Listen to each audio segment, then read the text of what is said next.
창문 너머로 들어오는 아침 햇살이 따뜻했습니다. 하지만 제 마음만큼은 그 빛을 제대로 받아들일 수 없었습니다. 어제도, 그제도, 그리고 오늘도 이 집안의 공기는 늘 이렇게 차갑기만 했으니까요. 거실에서 들려오는 며느리 지혜의 발소리가 들렸습니다. 분주하게 아침 식사를 준비하는 소리, 설거지하는 물소리, 그리고 가끔씩 작게 한숨 쉬는 소리까지. 저는 방문을 열지 않은 채 그저 그 소리들을 듣고만 있었습니다.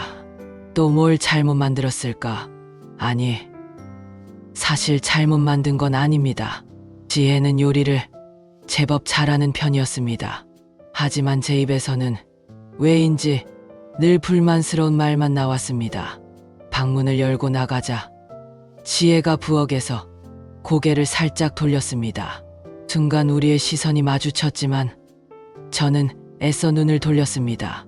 그 아이의 눈빛에서 뭔가 기대하는 듯한 빛이 보였기 때문입니다. 어머니, 아침 드세요. 오늘은 북어국 끓였어요. 응. 짧게 대답하고는 식탁에 앉았습니다. 상 위에 정갈하게 놓인 반찬들, 김이 모락모락 나는 밥그릇, 그리고 정성스럽게 끓인 북어국. 보기에는 나무랄 데 없었습니다. 하지만 제 입은 다른 말을 내뱉고 있었습니다. 국물이 좀 싱거운 것 같은데 죄송해요. 제가 간을 좀 덜 한 것 같네요. 지혜는 작은 목소리로 대답하며 소금을 가져왔습니다. 그 아이의 손이 미세하게 떨리는 게 보였습니다. 어깨도 조금 축 처져 있었고요. 내가 왜 이러는 걸까? 숟가락을 들고 국을 한 모금 떠먹었습니다. 사실 간은 딱 적당했습니다. 오히려 제가 좋아하는 정도의 간이었죠. 하지만 이미 내뱉은 말을 되돌릴 수는 없었습니다. 아니, 되돌리고 싶지 않았습니다. 왜냐하면 인정하고 싶지 않았으니까요. 이 며느리가 만든 음식이 맛있다는 것을, 이 아이가 정성을 다했다는 것을, 그리고 이상하게도 이 아이에게만큼은 제 마음이 자꾸 쓰인다는 것을요. 식사 내내 우리는 거의 말을 나누지 않았습니다. 지혜는 제 눈치를 보며 조심스럽게 밥을 먹었고, 저는 그런 지혜를 힐끗힐끗 쳐다보면서도 모른 척했습니다. 아들 준석이 출근 준비를 하며 거실로 나왔습니다. 엄마, 지혜야, 잘 먹을게요. 오늘 회식이 있어서 좀 늦을 것 같아요. 그래, 조심히 다녀와. 응, 다녀올게요. 준석은 어머니와 아내 사이의 냉랭한 공기를 느끼면서도 늘 그렇듯 아무 말 없이 현관문을 나섰습니다. 그 아이도 알고 있겠죠. 이 집안의 문제가 뭔지. 하지만 해결할 용기는 없는 겁니다. 문이 닫히는 소리와 함께 집안은 다시 정막에 휩싸였습니다. 지혜가 설거지를 시작했습니다. 저는 거실 소파에 앉아 텔레비전을 켰지만 화면에서 무슨 내용이 나오는지 전혀 들어오지 않았습니다. 그저 부엌에서 들려오는 설거지 소리, 물 흐르는 소리, 그리고 가끔씩 나는 그릇 부딪히는 소리에만 귀를 기울이고 있었습니다. 왜 저 아이만 보면 이렇게 가슴이 답답한 걸까? 처음 지혜를 봤을 때부터 그랬습니다. 아들이 결혼하겠다며 데려온 그 아이를 보는 순간 묘하게 마음이 끌렸습니다. 친근하다는 느낌이랄까요. 마치 오래전부터 알던 사람 같은 기분. 하지만 그게 싫었습니다. 며느리에게 마음을 주면 안 된다고, 거리를 둬야 한다고 스스로에게 다짐했습니다. 그래서 더욱 냉정하게 대했던 겁니다. 지혜가 상처받을 때마다 사실 저도 괴로웠습니다. 하지만 그 괴로움을 인정하는 순간 뭔가 중요한 걸 잃어버릴 것만 같았습니다. 오후가 되자 지혜는 자기 방으로 들어갔습니다. 문틈 사이로 슬쩍 들여다보니 지혜가 옷장 깊숙한 곳에서 낡은 종이 상자를 꺼내고 있었습니다. 먼지가 수북이 쌓인 오래된 상자였습니다. 저건 뭐지? 궁금했지만 물어볼 수도 없었습니다. 며느리 방을 들여다본 것도 미안한데 무슨 일이냐고 물어본다는 건 더욱 어색할 테니까요. 지혜는 상자 뚜껑을 열고 그 안에서 무언가를 꺼내 보고 있었습니다. 표정이 묘하게 변했습니다. 그리움과 슬픔이 뒤섞인 얼굴, 그리고 눈가에 맺힌 눈물. 저 아이, 우는 건가? 가슴이 철렁 내려앉았습니다. 다가가서 괜찮냐고 물어보고 싶었습니다. 무슨 일이냐고, 왜 우냐고 물어보고 싶었습니다. 하지만 제 발은 그 자리에 얼어붙어 있었습니다. 저녁 무렵 지혜가 방에서 나왔습니다. 눈이 조금 붓고 빨간 것을 보니 한참을 운 모양이었습니다. 하지만 저는 모른 척했습니다. 어머니, 저녁 준비할게요. 그래. 짧은 대답만 하고는 다시 텔레비전을 응시했습니다. 화면 속에서는 가족 드라마가 나오고 있었습니다. 시어머니와 며느리가 화해하는 장면이었습니다. 드라마 속 시어머니는 며느리의 손을 잡고 미안했다고 말했습니다. 미안하다고 그렇게 쉽게 말할 수 있는 건가? 제 눈가가 뜨거워졌습니다. 하지만 눈물이 흐르기 전에 재빨리 눈을 깜빡였습니다. 저녁 식사 시간이었습니다. 준석은 회식이 있다고 했으니 오늘은 둘이서만 먹어야 했습니다. 더욱 어색한 식탁이었습니다.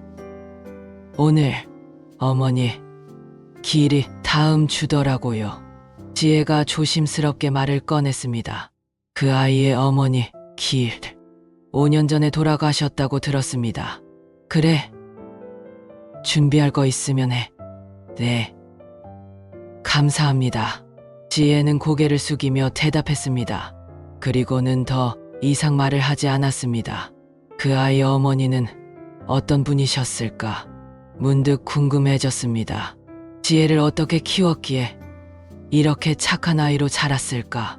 어떤 엄마였기에 저 아이가 돌아가신 어머니를 그렇게 그리워하는 걸까? 그날 밤 잠자리에 들기 전 저는 서랍을 열었습니다. 깊숙한 곳에 고이 간직해둔 작은 흑백 사진 한 장. 6살 때 찍은 쌍둥이 언니와의 마지막 사진. 사진 속에서 언니와 저는 손을 꼭 잡고 웃고 있었습니다. 하지만 그 다음 날 언니는 떠났습니다. 가난한 집안 형편 때문에 이웃집으로 입양을 갔고 저는 언니를 다시 만나지 못했습니다. 언니, 지금 어디서 뭐 하고 계실까? 살아는 계시려나? 사진을 쓰다듬으며 중얼거렸습니다. 몇 년 전 누군가로부터 언니가 이미 세상을 떠났다는 얘기를 간접적으로 들었지만 확인하지 못했습니다. 확인하기가 무서웠습니다. 만약 정말 언니가 돌아가셨다면 난 평생 후회하며 살아야 하는 거잖아. 사진을 다시 서랍에 넣고 불을 껐습니다. 어둠 속에서 며느리 지혜의 얼굴이 떠올랐습니다. 오늘 우는 모습. 어머니, 기일을 준비한다던 그 슬픈 목소리. 왜 자꾸 저 아이 생각이 나는 걸까? 왜 저 아이한테만 이렇게 마음이 쓰이는지 알 수 없는 이 감정이 저를 더욱 혼란스럽게 만들었습니다. 추석이 일주일 앞으로 다가왔습니다. 아침부터 지혜는 부엌에서 분주하게 움직이고 있었습니다. 명절 음식을 미리 준비하겠다며 새벽같이 일어나 장을 보고 왔더군요. 부엌으로 가보니 식탁 위에 갖가지 재료들이 가득했습니다. 표고버섯, 쇠고기, 밤, 대추, 그리고 각종 나물들. 지혜는 앞치마를 두르고 열심히 재료를 다듬고 있었습니다. 어머님, 주무셨어요? 아침은 제가 금방 차려드릴게요. 뭐 이렇게 많이 사왔어? 네. 명절 음식 미리 준비하려고요. 어머님 힘드실까봐 제가 대부분 해둘게요. 말은 그렇게 했지만 제 표정은 굳어 있었습니다. 지혜가 산 재료들을 하나하나 살펴봤습니다. 표고버섯은 너무 작고 쇠고기는 부위가 마음에 들지 않았습니다. 고기를 이런 걸 샀어? 나는 앞다리 살을 쓰라고 했잖아. 죄송해요. 시장에서 이게 더 신선해 보여서. 신선한 게 중요한 게 아니라 맛이 중요한 거야. 명절 음식은 재료가 반인데 지혜의 얼굴에 당황한 기색이 역력했습니다. 손에 들고 있던 칼도 조금 떨리는 게 보였습니다. 내가 또 왜 이러는 거야? 사실 고기는 괜찮았습니다. 오히려 지혜가 고른 게 더 좋아 보였습니다. 하지만 이미 내뱉은 말을 주워 담을 수는 없었습니다. 오전 내내 지혜는 명절 음식을 준비했습니다. 잡채를 만들고 전을 부치고 나물을 무쳤습니다. 저는 거실에 앉아 있었지만 계속해서 부엌 쪽을 힐끗힐끗 쳐다봤습니다. 지혜의 손놀림이 제법 능숙했습니다. 칼질도 빠르고 정확했고 간도 맞춰가며 음식을 만드는 모습이 왠지 낯익었습니다. 누구한테 배웠을까? 아, 그 아이 어머니한테 배웠겠지. 점심때가 되자 준석이 잠깐 집에 들렀습니다. 엄마, 지혜야. 우와, 벌써 이렇게 많이 했어? 응. 내 엄마가 힘드실까봐 내가 미리 준비하는 거야. 지혜가 조심스럽게 대답했습니다.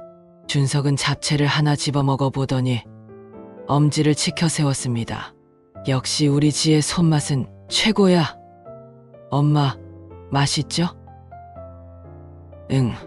짧게 대답하고는 시선을 돌렸습니다. 준석의 얼굴에 실망한 기색이 스쳤지만 그 아이는 이내 웃으며 회사로 돌아갔습니다. 오후가 되면서 상황은 더 악화되었습니다. 지혜가 동그랑땡을 만들고 있었는데 제가 그 옆을 지나가다 말고 멈춰 섰습니다. 동그랑땡에 왜 다진 마늘을 이렇게 많이 넣어? 느끼해질 텐데. 저희 엄마가 이렇게 하면 더 맛있다고 하셔서 그 순간 제 안에서 무언가가 폭발했습니다. 엄마.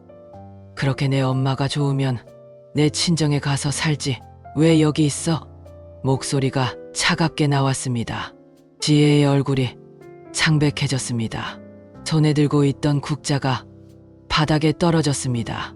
어머님, 저는 그런 뜻이. 며느리 주제에 시어머니 집에서 제 맘대로 한다는 게 말이 돼. 명절 음식은 우리 집 방식대로 해야지. 죄송합니다. 지혜의 목소리가 떨렸습니다.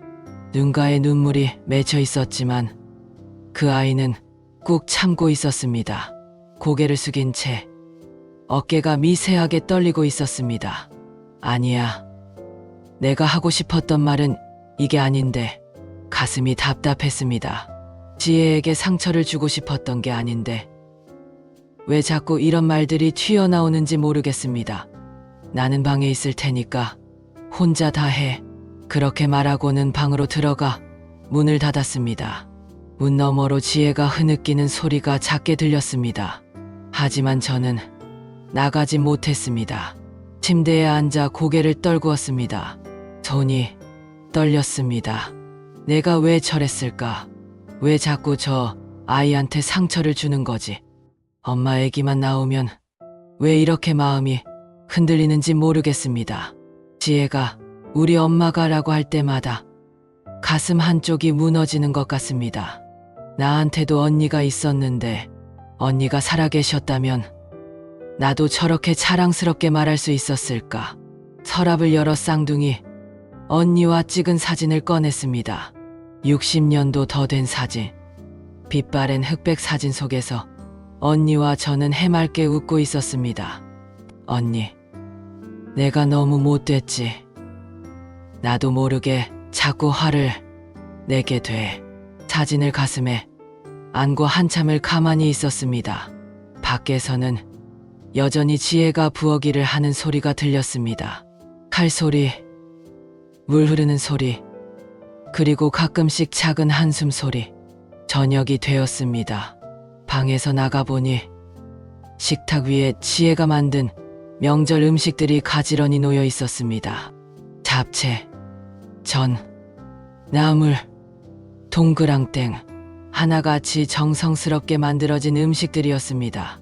지혜는 부엌에서 마지막 설거지를 하고 있었습니다. 뒷모습이 많이 지쳐 보였습니다. 어깨가 축 처져 있었고 머리카락도 흐트러져 있었습니다.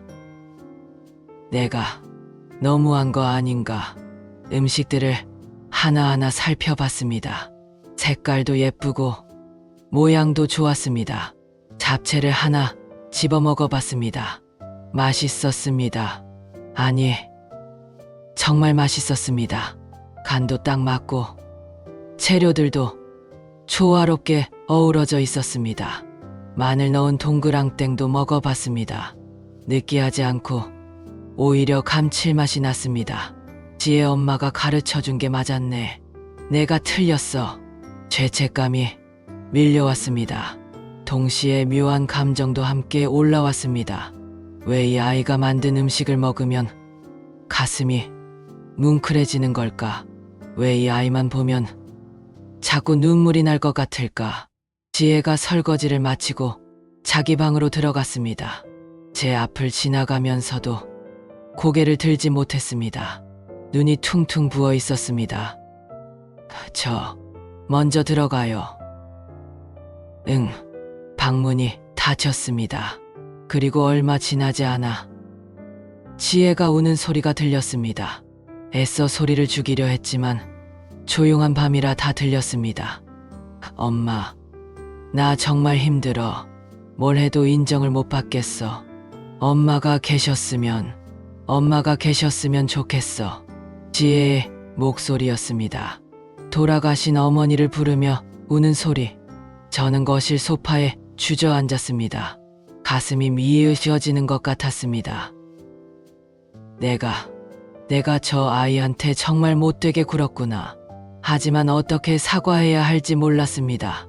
미안하다는 말조차 입 밖으로 내기가 너무 어려웠습니다. 평생을 감정을 억누르며 살아온 제게 미안해라는 세 글자는 너무나 무거운 말이었습니다. 그날 밤 잠을 이룰 수 없었습니다. 눈을 감으면 지혜가 우는 모습이 떠올랐습니다. 창백했던 얼굴, 떨리던 목소리, 참으려 했던 눈물. 왜 자꾸 이 아이만 보면 마음이 흔들리는 걸까? 왜 이 아이한테만 이렇게 마음이 쓰이는 거지? 알 수 없는 이 감정. 분명 미움은 아닌데 그렇다고 사랑이라고 말하기도 어려운, 묘하게 끌리면서도 가까이 하기 두려운 이 마음. 언니가 살아계셨다면 내게 뭐라고 말해줬을까? 다시 한번 서랍에서 사진을 꺼냈습니다. 어둠 속에서 사진을 바라보며 저는 조용히 눈물을 흘렸습니다. 며칠이 지났지만 저와 지혜 사이의 공기는 여전히 차가웠습니다. 지혜는 더 이상 저에게 먼저 말을 걸지 않았고 저 역시 침묵으로 일관했습니다. 준석이 중간에서 어색하게 웃으며 분위기를 풀어보려 했지만 소용없었습니다. 그러던 어느 날 아침 지혜의 방에서 이상한 소리가 들렸습니다. 무언가를 꺼내는 소리, 종이 넘기는 소리, 그리고 흐느끼는 소리. 또 우는구나. 가슴이 답답했습니다. 며칠 전 명절 음식 사건 이후 지혜는 자주 방에서 혼자 울었습니다. 그때마다 저는 방문 앞을 서성이다가도 결국 돌아서곤 했습니다. 오늘은 조금 달랐습니다. 지혜 방문이 살짝 열려 있었고 그 틈으로 안이 보였습니다. 지혜는 바닥에 앉아 낡은 종이 상자를 펼쳐놓고 있었습니다. 며칠 전 옷장에서 꺼냈던 그 상자였습니다. 상자 안에서 지혜가 무언가를 조심스럽게 꺼냈습니다. 작은 흑백 사진 한 장, 그리고 여러 개의 봉투들. 지혜는 사진을 손에 들고 한참을 바라보았습니다. 눈물이 뚝뚝 떨어졌습니다. 엄마, 이게 뭐예요? 왜 이 얘기를 안 하신 거예요? 작은 목소리로 중얼거리는 지혜. 저는 숨을 죽이고 지켜보았습니다. 지혜가 봉투 하나를 열었습니다. 편지를 꺼내 읽기 시작했습니다. 읽으면 읽을수록 지혜의 표정이 더욱 슬퍼졌습니다. 쌍둥이가, 엄마한테 쌍둥이 동생이 있었다니. 지혜의 떨리는 목소리가 들렸습니다. 쌍둥이라는 말에 제 심장이 철렁했습니다. 쌍둥이. 지혜 어머니한테 쌍둥이가 있었다고? 지혜는 계속해서 편지를 읽었습니다. 한 장, 두 장, 세 장. 읽을 때마다 눈물이 더 많이 흘렀습니다. 평생 찾고 싶었다고, 동생을 보고 싶었다고. 지혜가 사진을 다시 들여다보았습니다. 저는 그 사진이 궁금했습니다. 무슨 사진이기에 지혜가 저렇게 우는 걸까? 쌍둥이 사진이겠지. 지혜 어머니와 그 동생의. 갑자기 가슴이 두근거렸습니다. 알 수 없는 불안감이 밀려왔습니다. 지혜는 한참을 그렇게 앉아서 울다가 결국 사진과 편지들을 다시 상자에 넣었습니다. 그리고 상자를 꼭 껴안은 제 침대에 누웠습니다. 엄마, 미안해요. 제가 더 일찍 읽어봤어야 했는데. 엄마가 그렇게 동생을 보고 싶어 하셨는데. 지혜의 흐느낌이 점점 커졌습니다. 저는 더 이상 보고 있을 수 없어서 조용히 자리를 떴습니다. 거실로 돌아와 소파에 앉았습니다. 머릿속이 복잡했습니다. 지혜 어머니도 쌍둥이였구나. 그것도 동생을 평생 찾고 싶어 하셨다니. 왠지 모르게 가슴이 먹먹했습니다. 다른 사람 이야기인데 왜 이렇게 제 일처럼 아픈 걸까요? 나도 언니를 평생 찾았는데. 지혜 어머니도 똑같았구나. 점심시간이 되었지만 지혜는 방에서 나오지 않았습니다. 저는 간단히 국수를 삶아 먹었습니다. 지혜 목도 준비했지만 그 아이는 끝내 나오지 않았습니다. 오후가 되자 저는 제 방으로 들어갔습니다. 문득 제 서랍 속 사진이 보고 싶었습니다. 서랍을 열고 사진을 꺼냈습니다. 6살 때 찍은 쌍둥이 언니와의 유일한 사진. 사진 속에서 언니와 저는 손을 꼭 잡고 서 있었습니다. 언니는 왼쪽, 저는 오른쪽에 서 있었습니다. 언니, 나도 평생 언니를 찾고 싶었어. 지혜 어머니처럼. 사진을 쓰다듬으며 중얼거렸습니다. 빛바랜 흑백 사진. 60년도 더 된 이 사진이 언니의 유일한 흔적이었습니다. 지혜 어머니는 끝내 동생을 못 찾고 돌아가셨구나. 나도 언니를 못 찾은 채 죽는 건 아닐까. 가슴이 무너지는 것 같았습니다. 언니에 대한 그리움, 찾지 못한 죄책감, 그리고 혹시 언니가 이미 세상에 없을지도 모른다는 두려움. 저녁이 되자 지혜가 방에서 나왔습니다. 눈이 많이 부어 있었고 얼굴도 창백했습니다. 하지만 묵묵히 저녁 준비를 시작했습니다. 괜찮아? 제 입에서 뜻밖의 말이 나왔습니다. 저도 놀랐습니다. 며칠 만에 처음으로 지혜에게 건넨 말이었습니다. 지혜가 깜짝 놀라 저를 쳐다보았습니다. 네, 괜찮아요. 하지만 목소리는 전혀 괜찮지 않았습니다. 금방이라도 울 것 같은 목소리였습니다. 많이 울었구나. 네, 어머니. 기일이 고지지? 네, 다음 주 화요일이에요. 지혜의 목소리가 떨렸습니다. 어머니 얘기만 나오면 지혜는 금방 눈물이 나는 것 같았습니다. 지혜 어머니, 어떤 분이셨을까? 쌍둥이 동생을 평생 찾고 싶어 하셨다니. 저녁을 먹으면서도 계속 생각했습니다. 지혜의 어머니와 그 쌍둥이 동생. 두 사람은 왜 헤어졌을까? 입양이었을까? 아니면 다른 이유였을까? 나랑 언니처럼 가난 때문에 헤어진 걸까? 밥맛이 없었습니다. 지혜도 거의 먹지 못했습니다. 둘 다 각자의 생각에 잠긴 채 조용한 식사였습니다. 식사 후 지혜가 조심스럽게 말을 꺼냈습니다. 어머님, 제가 여쭤봐도 될까요? 뭔데? 어머님은 형제자매 없으세요? 갑작스러운 질문에 당황했습니다. 왜 갑자기 제 형제자매를 묻는 걸까? 왜 그걸 물어? 아니에요. 그냥 궁금해서요. 죄송해요. 지혜는 황급히 고개를 숙였습니다. 하지만 저는 지혜의 눈빛에서 뭔가를 느꼈습니다. 단순한 호기심이 아니었습니다. 왜 형제자매를 물어본 걸까? 한참을 망설이다가 저는 입을 열었습니다. 언니가 있었어. 네, 쌍둥이 언니. 6살 때 헤어졌어. 입양 가셨지. 지혜의 눈이 커졌습니다. 손에 들고 있던 그릇이 덜컥 흔들렸습니다. 쌍둥이 언니요? 응, 그 이후로 못 만났어. 살아계신지도 모르겠고 말하면서도 가슴이 아팠습니다. 평생 숨겨왔던 이야기였습니다. 준석한테도 자세히 말한 적 없는 이야기를. 지혜는 뭔가 말하고 싶은 듯 했지만 결국 아무 말도 하지 못했습니다. 그저 창백한 얼굴로 저를 바라볼 뿐이었습니다. 나도 평생 찾고 싶었어. 언니를. 제 목소리가 떨렸습니다. 눈가가 뜨거워졌습니다. 지혜의 눈에서 눈물이 흘러내렸습니다. 왜 우는지는 몰랐지만 지혜는 계속 눈물을 흘렸습니다. 그날 밤 저는 다시 서랍에서 사진을 꺼냈습니다. 쌍둥이 언니와의 사진. 한참을 바라보다가 사진에 입을 맞췄습니다. 언니, 어디 계세요? 보고 싶어요. 한 번만이라도 만나고 싶어요. 눈물이 뚝뚝 떨어져 사진 위에 떨어졌습니다.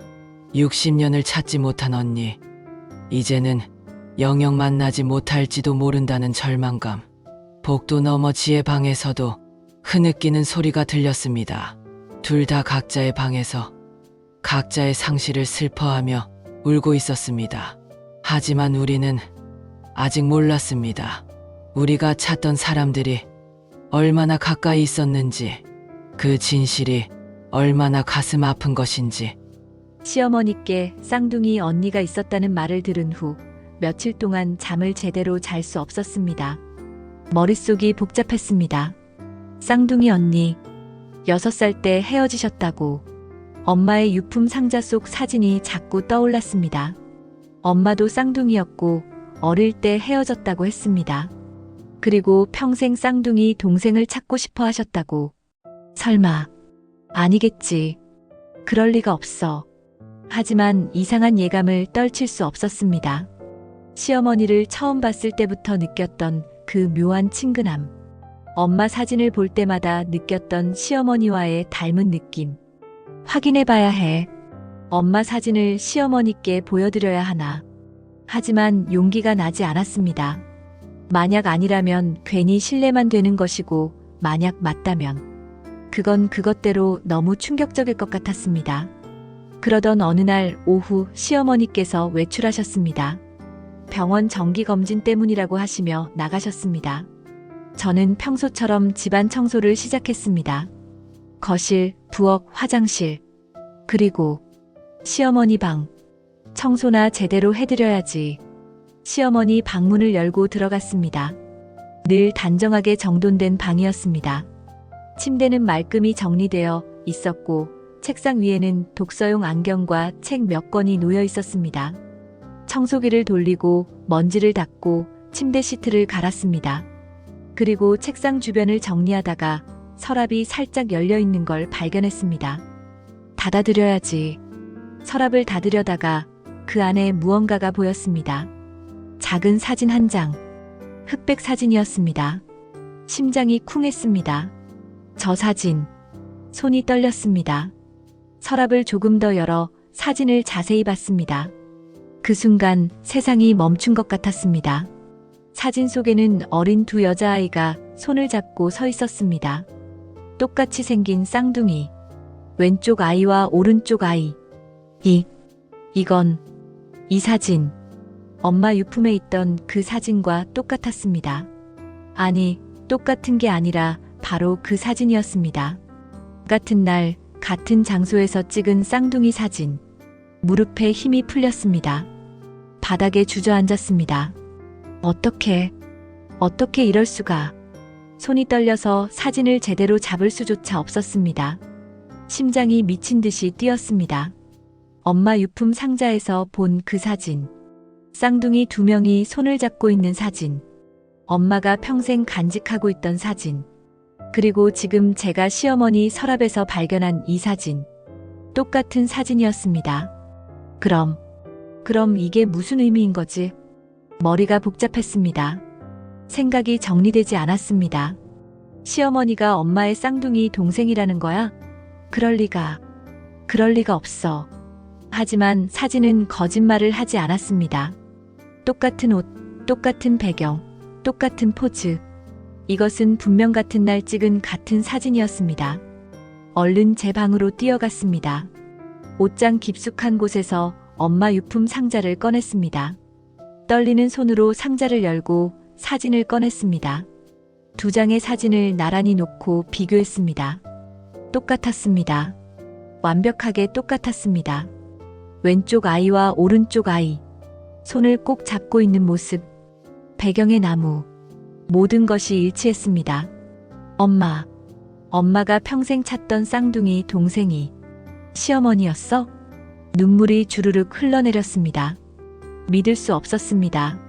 하지만 부정할 수도 없었습니다. 그럼 나는 시어머니의 조카였던 거야? 온몸이 떨렸습니다. 시어머니, 아니, 이모. 제 이모였습니다. 엄마의 쌍둥이 동생. 엄마가 그렇게 찾고 싶어 하셨던 동생이 바로 여기 계셨는데 가슴이 미어지는 것 같았습니다. 엄마는 평생 쌍둥이 동생을 찾고 싶어 하셨습니다. 죽기 전까지도 동생을 찾아달라고 하셨습니다. 그런데 그 동생이 바로 제 시어머니였습니다. 제가 5년 동안 같은 집에서 살아온 시어머니. 왜 진작 몰랐을까?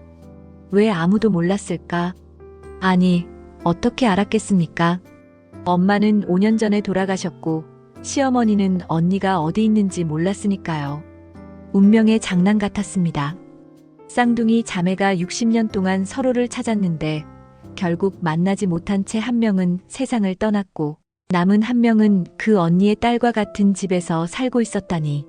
어떡하지? 이걸 어떻게 말씀드려야 하지? 시어머니께 이 사실을 말씀드려야 할까요? 하지만 어떻게 말씀드리죠? 어머님, 제 엄마가 어머님 쌍둥이 언니였어요 라고. 그런데 엄마는 이미 돌아가셨습니다. 시어머니는 평생 찾던 언니가 이미 세상에 없다는 걸 알게 되는 겁니다. 너무 잔인한 거 아니야. 하지만 알려드려야 했습니다. 시어머니도 알 권리가 있었습니다. 그리고 저도 이제는 시어머니가 아니라 이모로 대하고 싶었습니다. 그날 저녁 시어머니께서 돌아오셨습니다. 다녀왔어. 네. 어서 오세요. 평소와 똑같은 인사였지만 제 목소리는 떨리고 있었습니다. 시어머니를 보는 제 눈빛도 달라졌습니다. 엄마의 쌍둥이 동생, 제 이모. 시어머니는 제가 이상하게 쳐다보는 걸 느끼셨는지 물었습니다. 왜 그래? 무슨 일 있어? 아니에요. 아무것도 아니에요. 얼른 고개를 숙였습니다. 아직 말할 용기가 나지 않았습니다. 저녁 준비를 하면서도 손이 계속 떨렸습니다. 양파를 썰다가 손을 베일 뻔했고 국에 소금을 2번이나 넣어서 다시 물을 부어야 했습니다. 오늘 왜 이래? 많이 피곤해? 시어머니께서 걱정스럽게 물으셨습니다. 예전에는 차갑게 지적만 하셨을 텐데 오늘은 걱정하시는 것 같았습니다. 괜찮아요. 그냥 좀 정신이 없어서요. 그래. 조심해서 해. 짧은 대화였지만 뭔가 달랐습니다. 시어머니의 목소리가 조금 더 부드러웠습니다. 저녁 식사 내내 저는 시어머니를 계속 쳐다봤습니다. 얼굴 생김새, 손짓, 말투. 모든 것이 엄마와 닮아 있었습니다. 어떻게 진작 몰랐을까? 이렇게 닮으셨는데. 아니, 사실 느꼈었습니다. 처음 시어머니를 봤을 때부터 묘하게 익숙하다고 느꼈었습니다. 엄마와 닮았다고 생각했었습니다. 하지만 그냥 우연이라고, 기분 탓이라고 생각했었습니다. 설마 쌍둥이일 줄이야. 왜 자꾸 나를 쳐다봐? 죄송해요. 아니, 죄송할 건 뭐. 그냥 궁금해서. 시어머니께서 처음으로 부드럽게 웃으셨습니다. 그 미소가 엄마와 똑같아서 저는 눈물이 날 것 같았습니다. 엄마를 닮으셨어. 당연하지. 쌍둥이니까. 식사 후 저는 결심했습니다. 내일 시어머니께 말씀드리기로. 더 이상 숨길 수 없었습니다. 그날 밤 잠자리에 들었지만 잠이 오지 않았습니다. 눈을 감으면 엄마 얼굴과 시어머니 얼굴이 겹쳐 보였습니다. 제가 엄마 동생을 찾았어요. 엄마가 평생 찾던 쌍둥이 동생을요. 하지만 엄마는 이미 이 세상에 없었습니다. 엄마가 살아계셨다면 얼마나 기뻐하셨을까요? 60년 만에 동생을 만났다면. 너무 늦었어. 너무 늦게 알았어. 눈물이 베개를 적셨습니다. 복도 너머 시어머니 방에서도 불빛이 새어나오고 있었습니다. 시어머니도 주무시지 못하시는 것 같았습니다. 혹시 시어머니도 느끼고 계신 걸까요? 우리 사이에 보이지 않는 인연을요. 내일이면 모든 것이 밝혀집니다. 60년 만에 드러날 진실. 하지만 그 진실은 기쁨보다 슬픔을 더 많이 가져올 것 같았습니다. 왜냐하면 두 사람은 영원히 만날 수 없으니까요. 아침부터 지혜의 모습이 이상했습니다. 계속 저를 쳐다보다가 시선을 피하고 무언가 말하려다가 입을 다물고 손도 계속 떨리고 있었습니다. 괜찮아? 어디 아파? 아니에요. 괜찮아요. 하지만 전혀 괜찮아 보이지 않았습니다. 얼굴은 창백했고 눈가는 밤새 울었는지 부서 있었습니다. 무슨 일이 있는 걸까? 아침 식사를 준비하는 지혜의 뒷모습을 보며 걱정이 되었습니다. 예전 같으면 그냥 넘어갔을 텐데 요즘은 이 아이가 조금만 이상해도 신경이 쓰였습니다. 식사를 마치고 설거지를 하려는데 지혜가 조심스럽게 말을 꺼냈습니다. 어머님, 잠깐 말씀드릴 게 있는데요. 뭔데? 제 방으로 좀 오실 수 있으세요? 지혜의 목소리가 떨리고 있었습니다. 심각한 표정이었습니다. 무슨 일이지? 불안한 마음을 안고 지혜 방으로 따라갔습니다. 지혜는 침대 옆에 작은 종이 상자를 꺼내 놓았습니다. 며칠 전에 봤던 그 낡은 상자였습니다. 이게 제 엄마 유품이에요. 응, 엄마가 돌아가시기 전에 저한테 남긴 거예요. 그런데 어머님께 꼭 보여드려야 할 것 같아서요. 지혜의 손이 심하게 떨렸습니다. 상자를 열더니 안에서 무언가를 조심스럽게 꺼냈습니다. 작은 흑백 사진 한 장. 지혜가 떨리는 손으로 사진을 제게 건넸습니다. 어머님, 이 사진 좀 봐주세요. 사진을 받아들었습니다.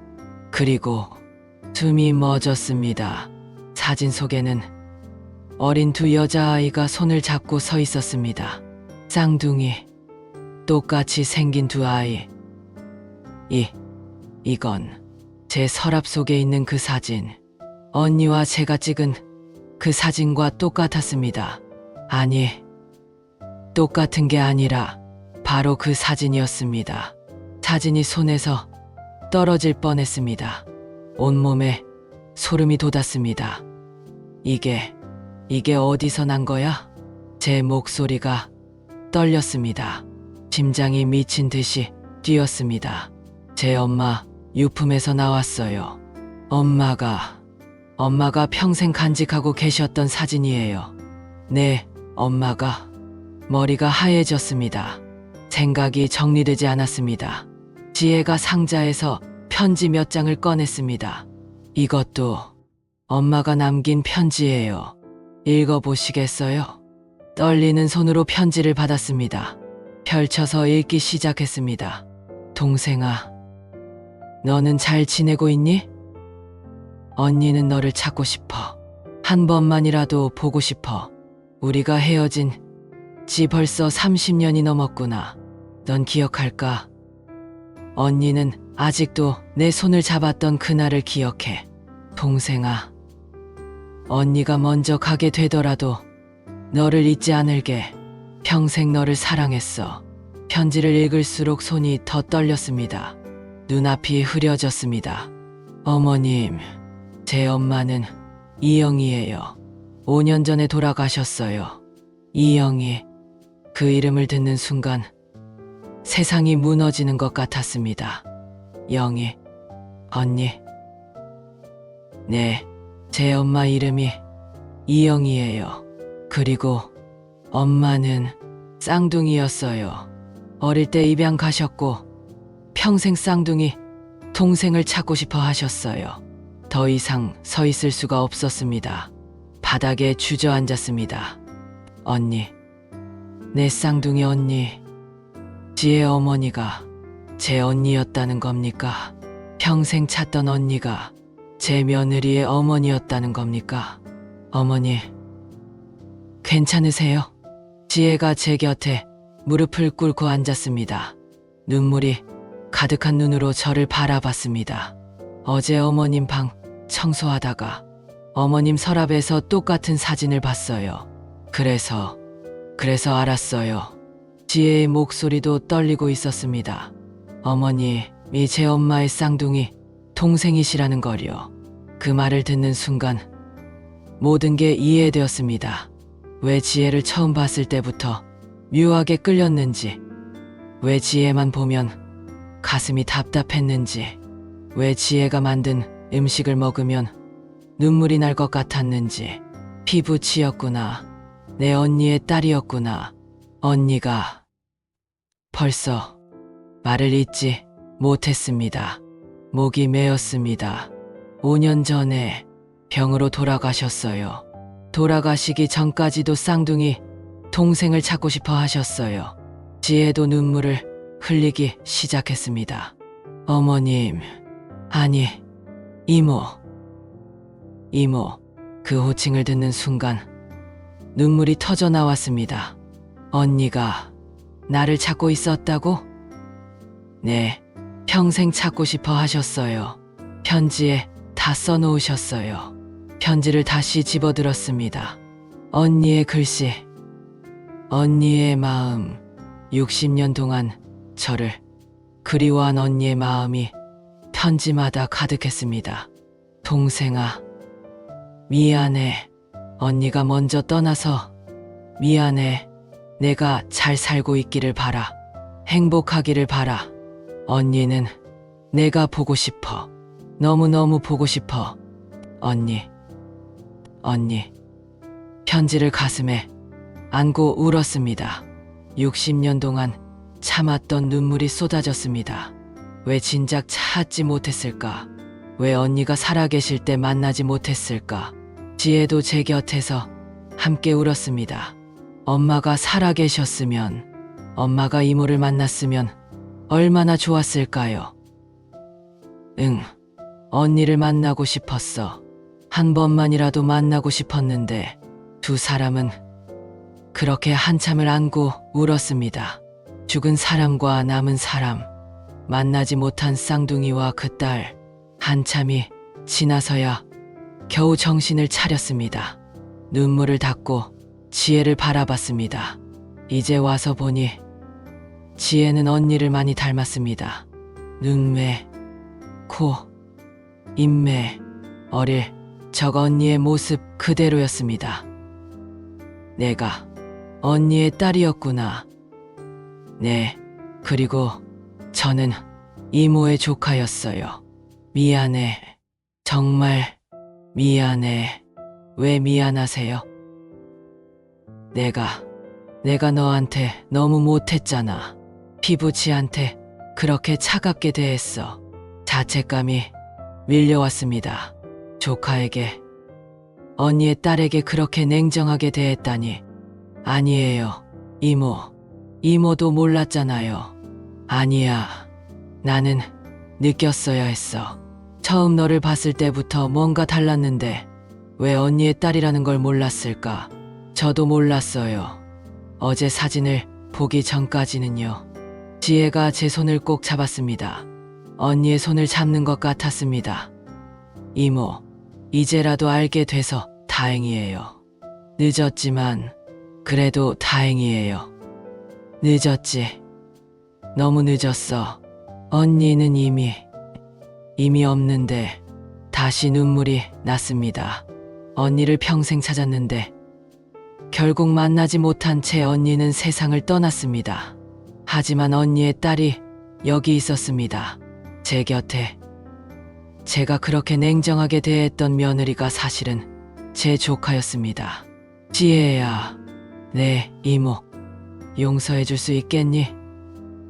이모가 너한테 그렇게 못되게 굴었는데, 이모, 저는 이모를 미워한 적 없어요. 무섭기는 했지만 이상하게 미워할 수가 없었어요. 왜? 이모를 보면 엄마가 생각났거든요. 처음 봤을 때부터요. 그 말을 듣는 순간 가슴이 뭉클했습니다. 역시 피는 물보다 진했구나. 우리는 모르고 있었지만 피가 서로를 알아본 거야. 지혜야, 이제부터라도 잘해줄게. 언니 대신 내가 너를 아껴줄게. 이모, 두 사람은 다시 한번 껴안고 울었습니다. 슬픔의 눈물이면서도 동시에 안도의 눈물이었습니다. 60년 만에 밝혀진 진실. 하지만 그 진실은 너무 늦게 왔습니다. 만날 수 없는 사람과 남겨진 사람들만 남았습니다. 그래도 이제라도 알게 되어 다행이었습니다. 지혜가 제 조카라는 것을, 제가 혼자가 아니라는 것을. 그날 밤 잠을 이룰 수 없었습니다. 눈을 감으면 언니 얼굴이 떠올랐습니다. 6살 때의 언니. 제 손을 꼭 잡고 있던 그 작은 손. 그리고 지혜가 보여준 편지들. 언니가 평생 저를 그리워하며 쓴 편지들. 동생아, 너는 잘 지내고 있니? 한 번만이라도 보고 싶어. 언니는 내가 보고 싶어. 너무너무 보고 싶어. 침대에 누워 천장을 바라봤습니다. 눈물이 끝없이 흘러내렸습니다. 언니. 나도 언니가 보고 싶었어요. 나도 평생 언니를 찾았어요. 하지만 언니는 이미 없었습니다. 5년 전에 세상을 떠났습니다. 영원히 만날 수 없게 되었습니다. 왜 좀 더 일찍 알지 못했을까? 만약 지혜가 우리 집에 며느리로 왔을 때, 그때 알았더라면, 아니, 지혜 어머니가 살아계실 때 알았더라면 언니를 만날 수 있었을 텐데, 60년 만에 재회할 수 있었을 텐데. 하지만 이제 너무 늦었습니다.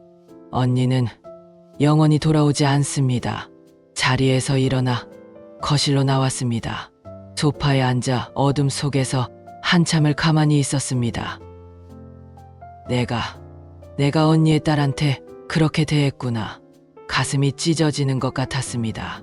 지혜에게 했던 말들이 하나하나 떠올랐습니다. 국물이 싱겁다. 고기를 왜 이런 걸 샀어? 며느리 주제에 제 맘대로 한다는 게 말이 돼? 내 엄마가 좋으면 내 친정에 가서 살지 왜 여기 있어? 그 말들이 칼처럼 제 가슴을 찔렀습니다. 내가 피부치한테, 언니의 소중한 딸한테 그런 말을 했구나. 자책감이 밀려왔습니다. 손이 떨렸습니다. 숨쉬기조차 힘들었습니다. 지혜가 얼마나 상처받았을까요? 제 말 때문에 얼마나 많이 울었을까요? 그때 지혜가 명절 음식 만들면서 울었을 때, 그날 밤 지혜가 방에서 돌아가신 어머니를 부르며 울던 모습이 떠올랐습니다. 엄마, 나 정말 힘들어. 뭘 해도 인정을 못 받겠어. 그 울음소리가 귓가에 맴돌았습니다. 언니의 딸이, 언니의 소중한 딸이 그렇게 울고 있었는데 나는 모른 척했어. 눈물이 뚝뚝 떨어졌습니다. 가슴이 무너져 내렸습니다. 언니, 제 쌍둥이 언니, 평생 찾고 싶어 했던 언니. 그런데 언니는 이미 세상에 없고 언니의 딸인 지혜는 제 곁에 있었습니다. 5년 동안이나 왜 몰랐을까? 왜 알아보지 못했을까? 지혜를 처음 봤을 때부터 느꼈던 그 묘한 끌림. 왜 그게 뭔지 깨닫지 못했을까요? 피가 서로를 알아봤던 겁니다. 제 무의식이 지혜가 언니의 딸이라는 걸 알고 있었던 겁니다. 하지만 저는 그 감정을 부정했습니다. 억눌렀습니다. 오히려 더 차갑게 대했습니다. 내가 정말 바보였어. 소파에서 일어나 지혜 방 앞에 섰습니다. 문틈으로 작은 불빛이 새어나왔습니다. 지혜도 자지 못하고 있는 것 같았습니다. 문을 두드릴까 망설였습니다. 들어가서 다시 한번 사과하고 싶었습니다. 안아주고 싶었습니다. 하지만 용기가 나지 않았습니다. 제가 무슨 얼굴로 지혜를 대하겠습니까? 발걸음을 돌려 제 방으로 돌아왔습니다. 서랍에서 언니와 찍은 사진을 꺼냈습니다. 어둠 속에서 사진을 바라봤습니다. 6살의 언니, 6살의 저, 손을 꼭 잡고 웃고 있는 두 자매. 언니, 미안해요. 정말 미안해요. 사진에 대고 중얼거렸습니다. 언니를 평생 찾았는데, 언니의 딸이 바로 옆에 있었는데, 나는 몰랐어요. 언니가 그렇게 사랑했을 딸에게 나는 그렇게 못되게 굴었어요. 목이 메었습니다. 사진이 눈물로 흐려졌습니다. 왜 진작 알아보지 못했을까요? 왜요? 자책감이 저를 짓눌렀습니다. 숨을 쉴 수 없을 것 같았습니다. 언니를 만나고 싶었어요. 한 번만이라도 만나서 미안하다고, 보고 싶었다고 말하고 싶었어요. 하지만 이제 영원히 불가능했습니다. 언니는 이미 이 세상 사람이 아니었습니다. 만날 수 없습니다. 얼굴도 볼 수 없습니다. 손도 잡을 수 없습니다. 60년 동안 찾았지만 결국 만나지 못했습니다. 너무 늦었어. 모든 게 너무 늦었어. 침대에 누워 이불을 뒤집어 썼습니다. 소리내어 울었습니다. 언니에 대한 그리움, 만나지 못한 후회, 지혜에게 못되게 굴었던 죄책감, 모든 감정이 한꺼번에 밀려왔습니다. 새벽까지 잠을 이루지 못했습니다. 눈을 감으면 언니 얼굴이 보였습니다. 지혜가 우는 모습이 보였습니다. 언니의 딸을 어떻게 대해야 할지 모르겠어요. 지혜를 대하는 것이 두려웠습니다. 무슨 말을 해야 할지 몰랐습니다. 미안하다고, 사랑한다고, 이제라도 잘해주겠다고, 그런 말들로 제가 했던 짓이 용서받을 수 있을까요? 저도 그날 밤 잠을 잘 수 없었습니다. 침대에 누워 천장을 바라보며 계속 생각했습니다. 엄마의 쌍둥이 동생이 바로 시어머니였어. 믿기지 않았습니다. 하지만 부정할 수도 없었습니다. 사진이 증명했습니다. 편지가 증명했습니다. 엄마는 평생 쌍둥이 동생을 찾고 싶어 하셨습니다. 죽기 직전까지도. 지혜야, 엄마가 죽으면 내 쌍둥이 동생을 찾아줘. 제발. 돌아가시기 전 엄마가 하셨던 마지막 부탁. 저는 그 부탁을 지키지 못했습니다. 유품 상자를 열어보지도 않고 5년을 보냈습니다. 미안해요, 엄마. 제가 더 일찍 찾았어야 했는데. 눈물이 흘러내렸습니다. 만약 제가 결혼하자마자 유품을 정리했더라면, 시어머니와 엄마가 쌍둥이라는 걸 알았더라면, 엄마가 돌아가시기 전에 둘이 만날 수 있었을 텐데. 너무 늦었어. 엄마, 너무 늦게 알았어요. 엄마가 얼마나 기뻐하셨을까요? 60년 만에 쌍둥이 동생을 만났다면 틀림없이 이모를 껴안고 울었을 겁니다. 그동안 보고 싶었다고, 찾고 싶었다고 말했을 겁니다. 하지만 이제 그런 일은 일어날 수 없습니다. 엄마, 동생 찾았어요. 엄마가 평생 찾던 쌍둥이 동생을요. 근데 엄마는 이미 없어요. 만날 수 없어요. 가슴이 무너져 내렸습니다.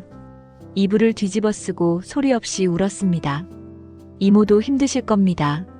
평생 찾던 언니가 이미 세상을 떠났다는 걸 알게 됐으니까요. 그리고 그 언니의 딸에게 그렇게 냉정하게 대했다는 걸 알게 됐으니까요. 이모는 잘못 없어요. 몰랐던 거잖아요. 하지만 이모는 틀림없이 자책하고 계실 겁니다. 제가 이모라면 저도 그랬을 테니까요. 복도 너머 이모 방에서도 흐느끼는 소리가 들렸습니다. 작게 하지만 분명하게. 이모. 일어나서 이모 방으로 가고 싶었습니다. 문을 두드리고 싶었습니다. 괜찮다고, 이모 잘못이 아니라고 말해드리고 싶었습니다. 하지만 용기가 나지 않았습니다. 이모도 혼자 있고 싶으실 것 같았습니다. 새벽이 되어서야 겨우 잠이 들었습니다. 꿈속에서 엄마를 만났습니다. 엄마는 웃고 있었습니다. 엄마 옆에는 똑같이 생긴 사람이 서 있었습니다. 쌍둥이 동생, 제 이모. 두 사람은 손을 잡고 웃고 있었습니다. 지혜야, 고마워. 동생을 찾아줘서. 엄마, 이제 괜찮아. 엄마는 이제 동생을 만났어. 행복해. 꿈에서 깨어났을 때 베개가 눈물로 젖어 있었습니다. 엄마, 이모를 잘 돌볼게요. 엄마 대신 제가 이모 곁에 있을게요. 그것만이 제가 엄마를 위해 할 수 있는 일이었습니다. 그날 아침 눈이 퉁퉁 부은 채로 일어났습니다. 거울을 보니 제 얼굴이 형편없었습니다. 밤새 울어서 눈두덩이는 부어 있었고 얼굴도 창백했습니다. 거실로 나가니 지혜가 이미 아침 준비를 하고 있었습니다. 지혜도 제 못지않게 눈이 부어 있었습니다. 두 사람은 서로를 마주 보고는 어색하게 웃었습니다. 슬픔이 가득한 미소였습니다. 어머님, 아니, 이모, 주무셨어요? 응, 너는? 저도요. 하지만 둘 다 제대로 자지 못한 게 분명했습니다. 아침 식사는 거의 먹지 못했습니다. 목으로 음식이 넘어가지 않았습니다. 지혜도 마찬가지였습니다. 준석이 출근하고 나자 집안은 다시 조용해졌습니다. 저와 지혜 둘만 남았습니다. 한참을 침묵하다가 지혜가 조심스럽게 입을 열었습니다. 이모, 엄마가 남긴 편지가 더 있어요. 편지가? 네, 어제는 몇 개만 보여드렸는데 사실 엄마가 평생 쓴 편지가 많아요. 동생에게 보내지 못한 편지들이요. 지혜가 자기 방으로 들어가더니 유품 상자를 가지고 나왔습니다. 상자 안에는 봉투들이 가득했습니다. 이게 다 언니가 쓴 거야? 네, 엄마가 평생 동안 쓴 편지예요. 보내지 못해서 간직하고 계셨어요. 손이 떨렸습니다. 저 많은 편지 하나하나가 언니의 마음이었습니다. 지혜가 상자를 제 앞에 놓았습니다. 이모가 읽어보세요. 엄마가 이모한테 하고 싶었던 말들이에요. 떨리는 손으로 첫 번째 편지를 꺼냈습니다. 봉투를 열고 편지를 펼쳤습니다. 언니의 글씨였습니다. 조금 삐뚤삐뚤하지만 정성스럽게 쓴 글씨. 동생아, 너는 잘 지내고 있니? 언니는 너를 찾고 싶어. 한 번만이라도 보고 싶어.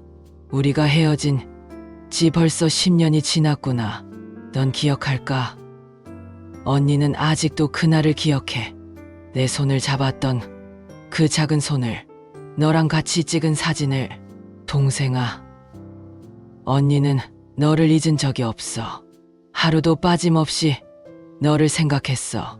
잘 지내고 있기를 바라. 행복하기를 바라. 사랑하는 동생아. 편지를 읽는 동안 눈물이 주르륵 흘러내렸습니다. 언니도 저를 잊지 않았구나. 두 번째 편지를 꺼냈습니다. 동생아, 오늘 언니한테 딸이 생겼어. 이름은 지혜라고 지었어. 너무 예쁘고 사랑스러워. 근데 이 아이를 보면 내 생각이 나. 동생아, 너도 결혼했을까? 아이는 있을까? 언니는 내 소식이 너무 궁금해. 내 딸 지혜를 내가 봤으면 좋겠어. 내가 이 아이를 안아줬으면 좋겠어. 보고 싶다. 동생아, 언니. 편지를 가슴에 안았습니다. 언니도 저를 그리워했구나. 저만 언니를 그리워한 게 아니었구나. 3번째, 4번째, 5번째 편지를 하나씩 읽어 나갔습니다. 읽을수록 가슴이 무너져 내렸습니다.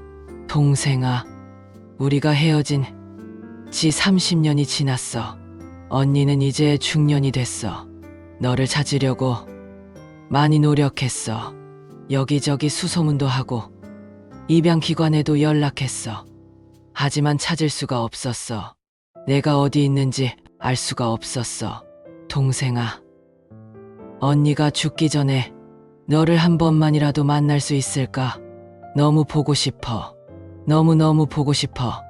언니, 나도 찾았어요. 나도 언니를 찾았는데 오열했습니다. 두 사람 모두 서로를 찾았는데 결국 만나지 못했습니다. 더 많은 편지들을 읽었습니다. 20년 전, 30년 전, 40년 전, 언니가 평생 동안 쓴 편지들, 모든 편지에는 한결같은 마음이 담겨 있었습니다. 동생을 그리워하는 마음, 보고 싶다는 마음, 사랑한다는 마음, 그리고 마지막 편지를 꺼냈습니다. 가장 최근에 쓴 편지. 언니가 돌아가시기 얼마 전에 쓴 편지였습니다. 손이 심하게 떨렸습니다. 지혜가 제 옆에 앉아 제 손을 잡아주었습니다. 떨리는 손으로 봉투를 열었습니다. 편지를 펼쳤습니다. 사랑하는 동생에게, 이게 언니가 너한테 쓰는 마지막 편지가 될 것 같아. 언니, 많이 아파. 의사 선생님이 시간이 많지 않다고 하셨어.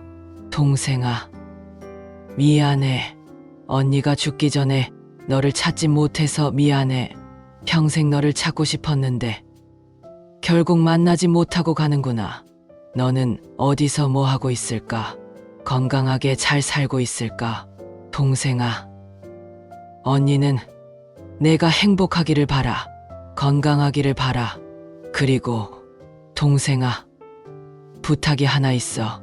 언니가 죽기 전에 너를 찾지 못하면 내 딸 지혜를 부탁해. 지혜는 착하고 순한 아이야. 근데 언니가 죽으면 혼자가 될 거야. 동생아, 내가 지혜를 아껴줬으면 좋겠어. 그 아이가 외롭지 않게 해줘. 지혜한테 이모가 있다는 걸 알려주고 싶어. 지혜가 혼자가 아니라는 걸 알려주고 싶어. 동생아, 사랑해. 평생 너를 사랑했어. 천국에서라도 꼭 만나자. 너의 언니가. 편지를 읽는 순간 세상이 무너지는 것 같았습니다. 언니. 편지를 가슴에 안고 목 놓아 울었습니다. 언니는 죽기 직전까지 저를 생각했습니다. 그리고 딸 지혜를 부탁했습니다. 지혜를 부탁해. 외롭지 않게 해줘. 그런데 저는 지혜에게 뭘 했습니까?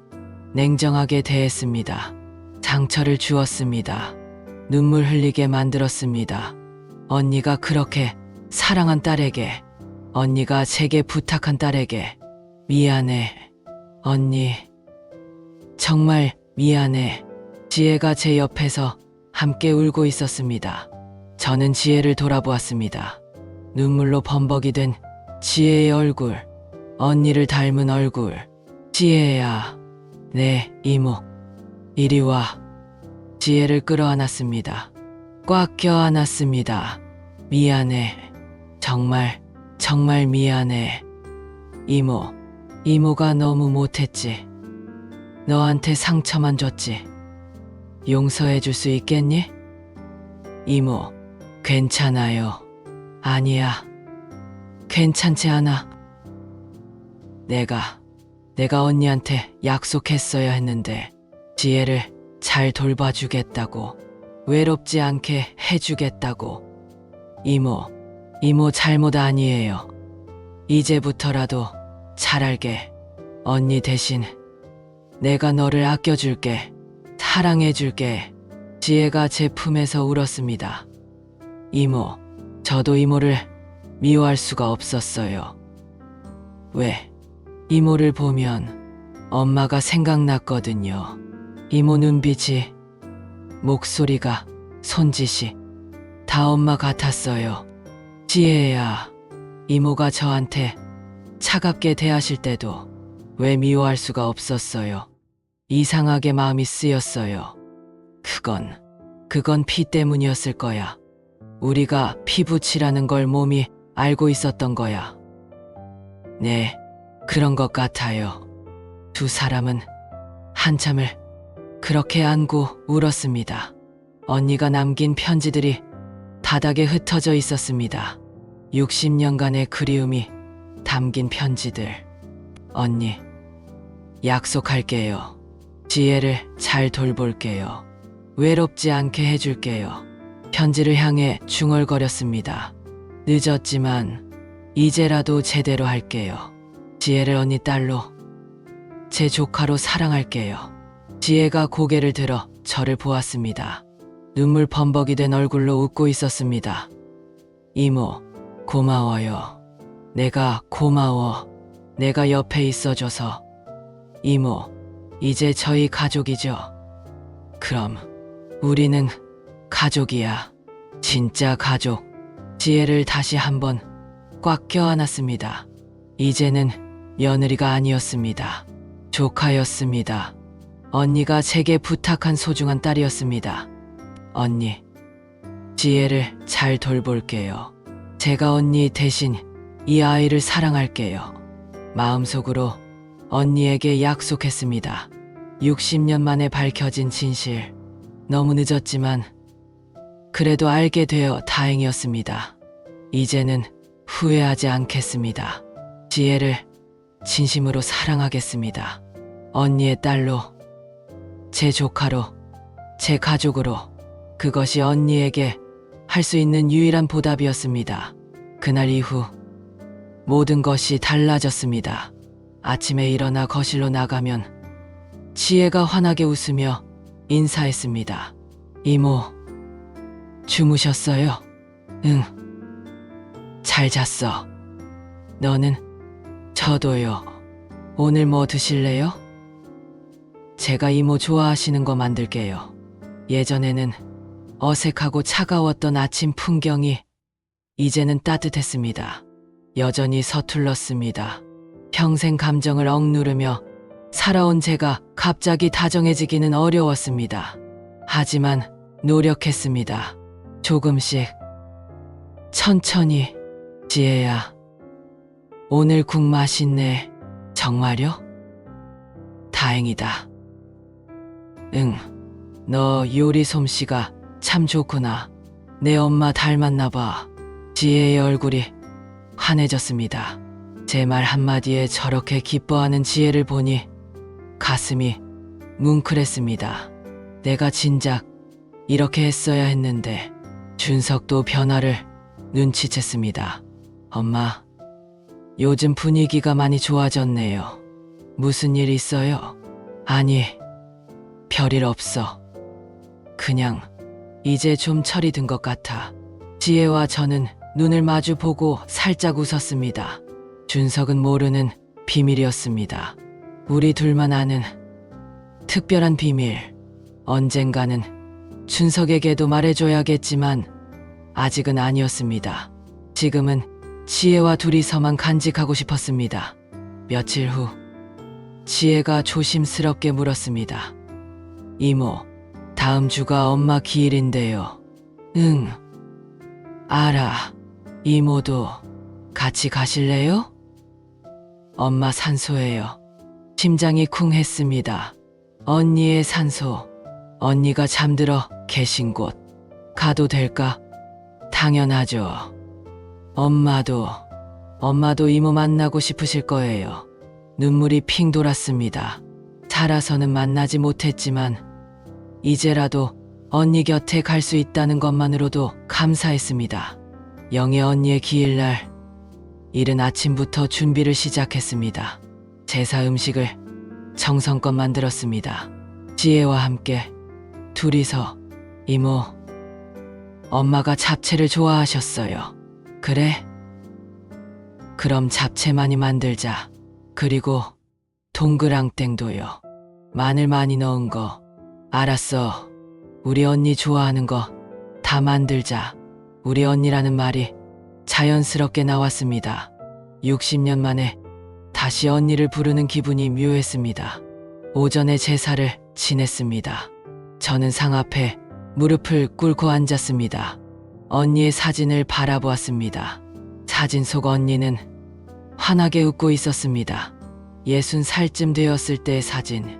주름이 있었지만 여전히 아름다웠습니다. 언니, 나예요. 동생. 마음속으로 언니에게 말을 걸었습니다. 늦게 와서 미안해요. 살아서 만나지 못해서 미안해요. 눈물이 흘러내렸습니다. 지혜가 제 옆에 앉아 제 손을 잡아주었습니다. 제사를 마치고 오후에 산소로 향했습니다. 지혜, 준석, 그리고 저 셋이 함께 차를 타고 갔습니다. 엄마, 오늘 할머니 산소 가는 거예요? 제사 지낸 날인데 또 가요? 응, 오늘은 특별한 날이라서. 준석은 고개를 갸웃했지만 더 묻지 않았습니다. 1시간쯤 달려 산소에 도착했습니다. 조용한 산자락에 자리한 작은 묘였습니다. 묘비에는 구이영이라고 새겨져 있었습니다. 무릎이 꺾였습니다. 바로 이곳에 제 쌍둥이 언니가 잠들어 계신 겁니다. 언니, 묘비 앞에 무릎을 꿇고 앉았습니다. 손을 모아 묘비를 쓰다듬었습니다. 차갑고 딱딱한 돌이었지만 언니의 체온이 느껴지는 것 같았습니다. 언니, 나야, 영숙이, 내 동생. 목이 메었습니다. 미안해. 진작 찾았어야 하는데, 살아계실 때 만났어야 하는데. 눈물이 묘비 위로 떨어졌습니다. 60년을 찾았어. 나도 언니를 평생 찾았어. 근데 너무 늦었어. 지혜가 제 옆에 앉아 함께 울었습니다. 준석은 뒤에서 어리둥절한 표정으로 서 있었습니다.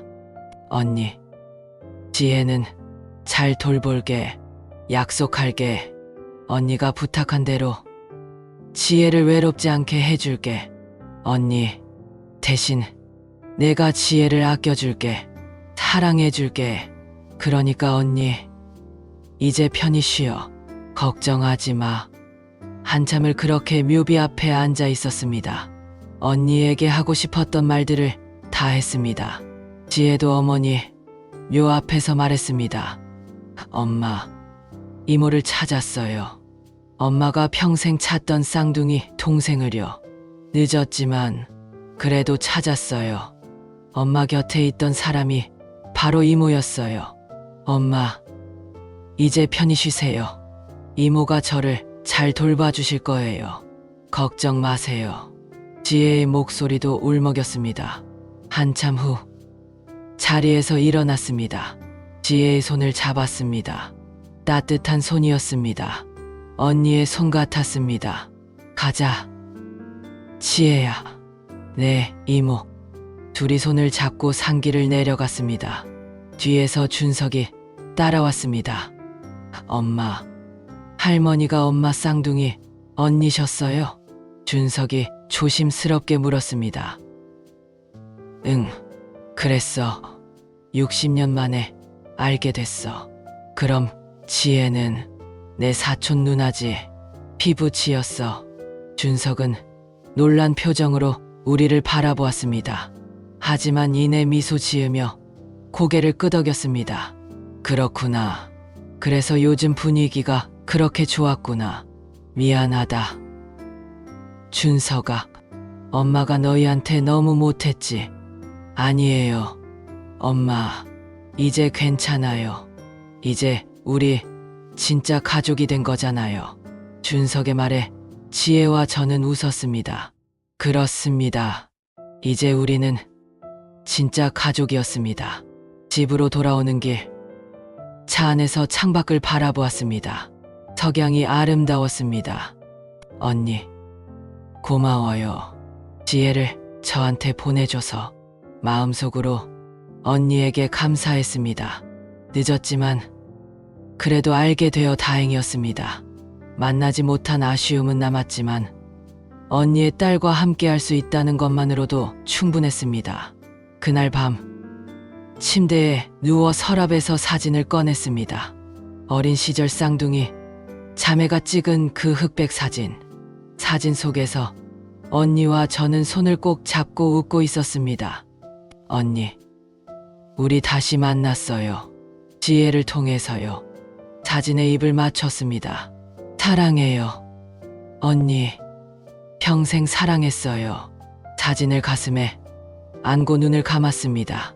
오랜만에 편안한 잠이 찾아왔습니다. 꿈속에서 언니를 만났습니다. 6살 때의 언니. 제 손을 잡고 환하게 웃는 언니. 동생아, 고마워. 지혜 잘 부탁해. 응. 언니.